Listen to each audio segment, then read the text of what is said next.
बिहार के सासाराम और बिहार के शरीफ में हुई हिंसा को लेकर राज्य के मुख्यमंत्री नीतीश कुमार ने प्रतिक्रिया दी है। उन्होंने कहा कि स्थिति नियंत्रित में है। उन्होंने कहा कि साजिश के तहत बिहार में हिंसा कराई गई है, जल्द ही हिंसा का सच सामने आएगा।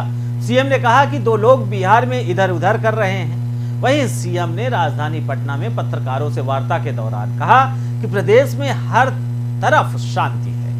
हम दोनों जगह यानी नालंदा और रोहतास की स्थिति पर नजर रखे हुए हैं। प्रशासन असफल नहीं था। ये सीएम नीतीश कुमार ने कहा कि जो विपक्षी पार्टी यानी कि जो भारतीय जनता पार्टी और अन्य लोग प्रश्न उठा रहे हैं कि प्रशासन असफल था, तो सीएम नीतीश कुमार ने सीधे कहा कि प्रशासन असफल नहीं था। कुछ लोगों ने साजिश के तहत जानबूझकर यह अशांति पैदा की है। वहीं एआईएमआईएम के सांसद असदुद्दीन ओवैसी के बयान पर नीतीश कुमार ने करारा जवाब दिया है। उन्होंने कहा कि एआईएमआईएम क्या चीज है, कि इनमें सत्ताधारी दल का एजेंट है, कहां रहने वाला है, उसकी कितनी खबर छपती है।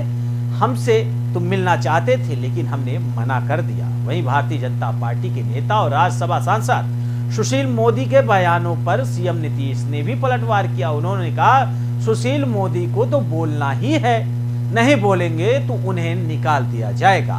तो यानी सीएम नीतीश कुमार ने एआईएमआईएम के प्रमुख असदुद्दीन ओवैसी, सुशील मोदी समेत भारतीय जनता पार्टी पर कई गंभीर आरोप लगाते हुए उन्होंने आज पूरी तरीके से प्रेस कॉन्फ्रेंस करते हुए बिहार हिंसा को लेकर उन्होंने सफाई दी है।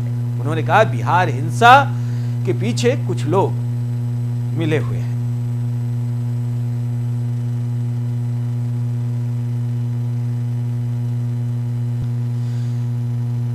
वहीं आपको बता दें कि बिहार हिंसा को लेकर तमाम राजनीतिक पार्टियों ने अब तक नीतीश सरकार पर आरोप लगाए हैं। उन्होंने कहा कि नीतीश सरकार किसी भी हद तक अपराध को रोकने में सफल नहीं हो रही है। बिहार में अराजकता, बिहार में जो एक आक्रमण है, बिहार में जो अपराध का बढ़ता ग्राफ है, उसे संकुचित नहीं कर पा रही है नीतीश सरकार। लेकिन आज नीतीश कुमार ने पटना में पत्रकार वार्ता करते हुए इस बात को लेकर आश्वस्त किया है। उन्होंने कहा कि सरकार पूरी तरीके से सक्षम है, काम कर रही है। तमाम चीजें नीतीश कुमार ने अपनी पत्रकार वार्ता में कही है।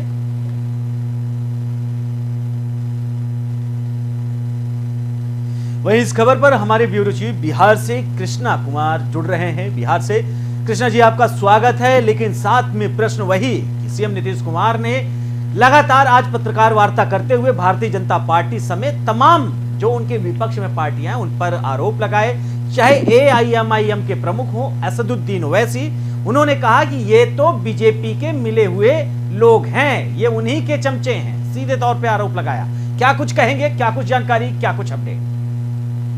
जी बिल्कुल, जिस तरह से ये हंगामा के बाद बिहार का जो सदन चल रहा था, सदन 2 दिन के लिए आज लास्ट दिन था सदन का, वहाँ भी हंगामे पूर्ण रहा। हालांकि नीतीश कुमार ने सुबह में लगभग 10 बजे के करीब जो पत्रकारों से बात करने के दौरान उन्होंने बताया कि ये जांच चल रही है, उस पे जहां पुलिस को टारगेट किया जा रहा था कि पुलिस अपने कार्य व्यवस्था में या जो भी इनपुट था उस पे कार्य नहीं की है, तो पुलिस इसमें कहीं भी विफल नहीं है, पुलिस अपना काम की है। हालांकि जो कुछ षड्यंत्रकारी लोग थे जो ऐसे हालात उत्पन्न किए, उसकी जो खुलासा है कुछ दिनों में हो जाएगी।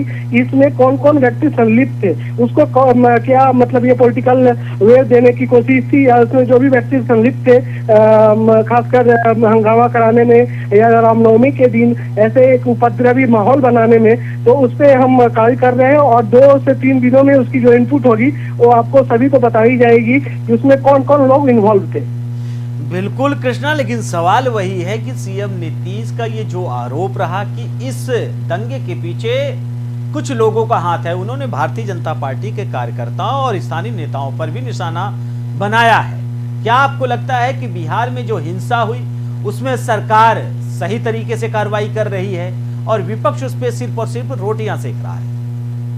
जी बिल्कुल, अगर पार्टी स्तर की बात की जाए तो नीतीश सरकार जो होती है, सरकार तो अपनी कहीं ना कहीं एक पॉइंट आउट रखने की कोशिश करती है कि हम उसमें वर्क कर रहे हैं। हालांकि अभी तक कुछ उसका रिजल्ट फाउंड नहीं हो पाया है। विपक्ष एनी टाइम करीब कुछ दिनों से ये सीधा आरोप लगा रहा है कि बिहार की जो लॉ व्यवस्था है, लॉ एंड ऑर्डर है, वो विफल होते नजर आ रही है। और ये अभी से नहीं, कुछ दिनों से लगातार, लगभग विगत 5-6 महीनों से लगातार ये स्थिति उत्पन्न है कि कहीं ना कुछ वारदातें होती है, जो या किडनैपिंग का मामला हो या बाकी चीज का मामला हो। हालांकि ये रामनवमी के दिन ये जो मामला हुआ है, उससे विपक्ष भी अपना कहीं, जो विपक्ष का एक रूप होता है, विपक्ष अपना टारगेट ले रहा है। सरकार को कहीं ना कहीं विपक्ष का जो काम होता है विपक्ष कर रही है।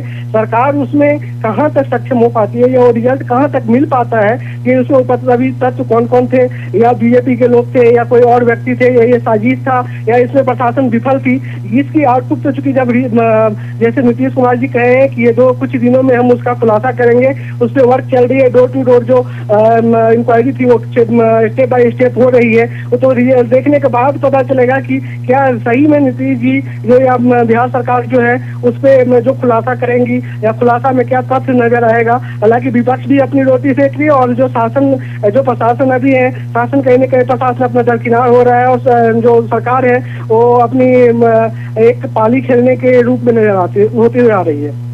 बिल्कुल कृष्णा जी, आपने जो बिहार में राजनीतिक हलचल मची हुई है उसके पीछे वजह क्या है, ये सीएम नीतीश कुमार ने पत्रकार वार्ता करते हुए बताया है। फिलहाल कृष्णा, आप हमारे साथ जुड़े और अधिक जानकारी साझा की, आपका बहुत बहुत धन्यवाद। वहीं इसी भी विषय पर अधिक जानकारी और चर्चा करने के लिए विनोद कुमार, बीजेपी प्रवक्ता, हमारे साथ जुड़ रहे हैं। आपका बहुत बहुत स्वागत है। लेकिन सवाल वही कि सीएम नीतीश कुमार ने सीधे भारतीय जनता पार्टी को आड़े हाथे लिया है और उन्होंने तमाम टिप्पणियां की है। फिलहाल क्या कुछ कहेंगे विनोद जी? देखिए, निश्चित रूप से बिहार में जो भी घटना घटी है काफी दुखद है और लगातार अभी तक अशांति का माहौल है। राज्य सरकार की विफलता स्पष्ट हो रही है। माननीय मुख्यमंत्री जी एक लाचार और बेबस मुख्यमंत्री हैं। तेजस्वी यादव के अंदर में वो काम कर रहे हैं, राजद जो कहती वही करते हैं। तो उन्होंने ठेका लिया है भाजपा को बदनाम करने का। अपने प्रशासन से क्यों नहीं पूछते हैं कि लगातार घटना को क्यों होने दिया? जब रामनवमी के जुलूस निकल रहे थे तो प्रशासन कहाँ सोया हुआ था? तो जानबूझकर एक साजिश के तहत राजद और जदयू के लोगों ने, सरकार ने मिलकर एक दंगा करवाया है, बिहार को अशांत किया है। क्योंकि सम्राट अशोक की जयंती होनी थी बड़े स्तर पर और आदरणीय अमित शाह जी संबोधित करने वाले थे और उसी घबराहट में इन लोगों ने दंगा करवाया है और आरोप भाजपा पर लगा रहे हैं। बिल्कुल विनोद जी, लेकिन सवाल यही है कि नीतीश कुमार जी ने अपनी चुप्पी तोड़ते हुए सीधे भारतीय जनता पार्टी यानी आपकी पार्टी और आपके नेताओं को कटघरे में खड़ा किया है। उन्होंने सुशील मोदी का नाम लिया है जी, सुने। देखिए, बिहार विधानसभा में हमारे नेता प्रतिपक्ष विजय सिन्हा जी और सारे विधायकों ने न्यायिक जांच की मांग की है और कहा कि अपना हिम्मत है तो न्यायिक जांच कराइए। लेकिन क्या हुआ? माइक बंद कर दिया गया, विधायकों को उठाकर बाहर फेंका गया विधानसभा से। विधानसभा के अध्यक्ष, लगता है जिलाध्यक्ष है राजद के, उस तरह का काम कर रहे हैं।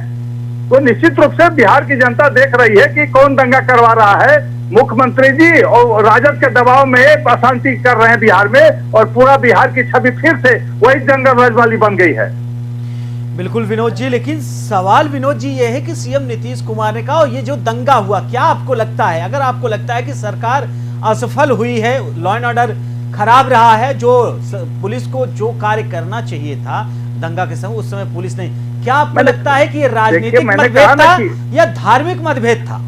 विनोद जी देखिए, अभी नीतीश कुमार जी एक डम्मी मुख्यमंत्री है, सच्चाई यही है।